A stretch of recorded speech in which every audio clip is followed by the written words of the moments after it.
नमस्कार, बहुत स्वागत आपका। मैं हूं आपके साथ अनुराग सक्सेना।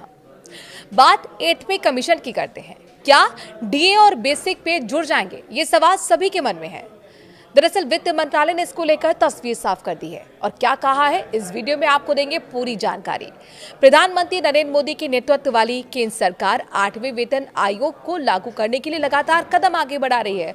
इस बीच सरकार ने संसद के शीतकालीन सत्र के दौरान उन सवालों का जवाब देते हुए तस्वीर साफ की, जिसमें कहा जा रहा था कि केंद्र 8वें वेतन आयोग के तहत ही महंगाई भत्ता और महंगाई राहत में बढ़ोतरी नहीं करेगी और इन्हें मूल वेतन में ही मर्ज कर दिया जाएगा।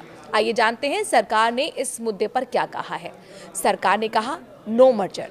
लोकसभा में सोमवार को इस सवाल पर सरकार की ओर से जवाब देते हुए वित्त राज्य मंत्री पंकज चौधरी ने साफ कर दिया है कि केंद्र सरकार के पास 8 पे कमीशन के तहत केंद्रीय कर्मियों के महंगाई भत्ते को मूल वेतन के साथ मर्ज करने से संबंधित किसी भी तरह का कोई प्रस्ताव विचाराधीन नहीं है।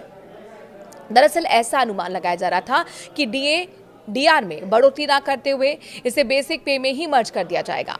इससे पहले भी सरकार की ओर से सोशल मीडिया प्लेटफॉर्म ट्विटर पर इस तरह के अनुमानों को सिरे से खारिज किया जा चुका था।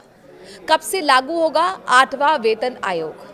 एक रिपोर्ट में कहा गया था कि 8वां वेतन आयोग 2026 के आखिरी या फिर 2027 की शुरुआत में लागू हो सकता है। बीते अक्टूबर महीने में 8th पे कमीशन लागू करने के लिए सुप्रीम कोर्ट के पूर्व न्यायाधीश रंजना प्रकाश देसाई को अध्यक्ष बनाया गया था। केंद्रीय मंत्री अश्विनी वैष्णव ने भी कहा था कि इसकी सिफारिशें 1 जनवरी 2026 से लागू हो सकती हैं।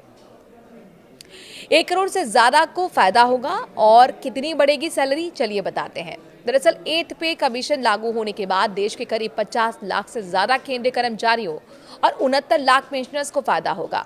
अगर सैलरी में अनुमानित बढ़ोतरी के बारे में रिपोर्ट्स आई, उनकी बात करें, उन पर नजर डालें तो कर्मचारियों की बेसिक सैलरी में 30% से ज्यादा की बढ़ोतरी हो सकती है। नए पे कमीशन के तहत न्यूनतम बेसिक वेतन 18,000 रुपए से बढ़कर लगभग 30,000 रुपए हो सकता है।